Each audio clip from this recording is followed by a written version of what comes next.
So the mind can partake of the bliss of the awakening and feel satisfaction from that, as long as it's not trying to co-opt the experience. And if it, well, call it experience, but if it does try to get involved with it, it's going to be, that suffering will result, guaranteed, because it's overstepping its role, can we say. The mind can receive it, but the mind can't dictate any terms. Right. It has no power in that arena. That's where it starts to actually buckle. It fails.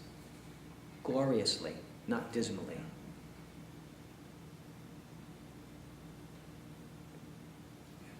And it'll learn, well, put it that way, it'll learn to flow with the bliss that's inherently Of course. there, yeah. It Once has no knows choice. Yeah. Once it knows what it is. Once it knows what it isn't. Yeah. Once it knows what it can never be.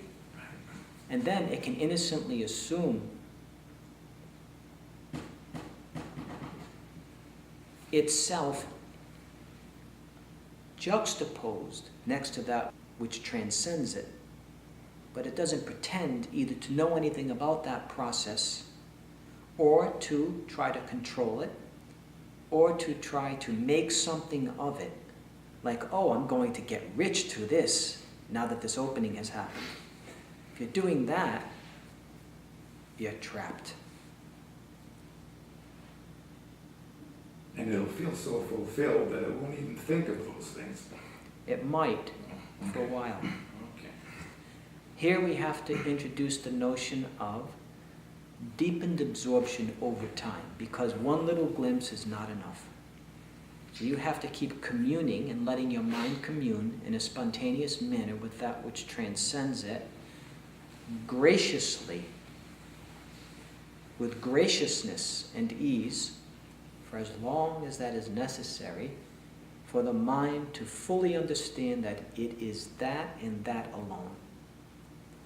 But it's always going to be something of a paradox, because what is it that's that and that alone?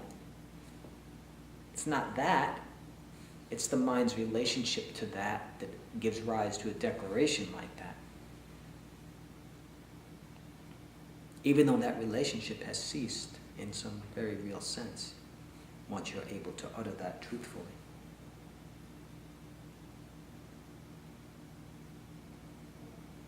And can that be good in a way that the process is always, in a sense, reminding the mind of what reality really is?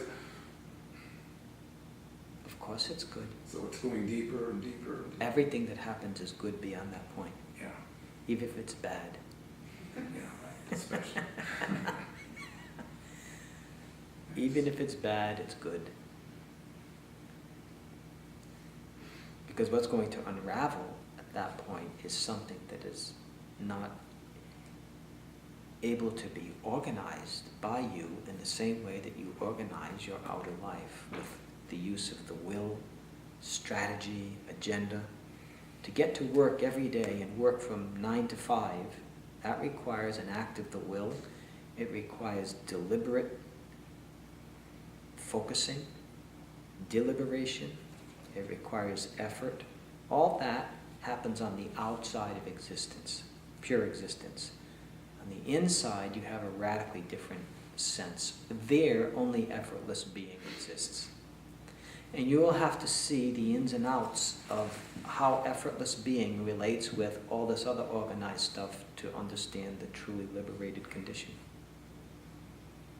That you can, in fact, do things in a fairly controlled manner on the level of your senses and still be fully absorbed in the radiant bliss of the Absolute. There's no contradiction there.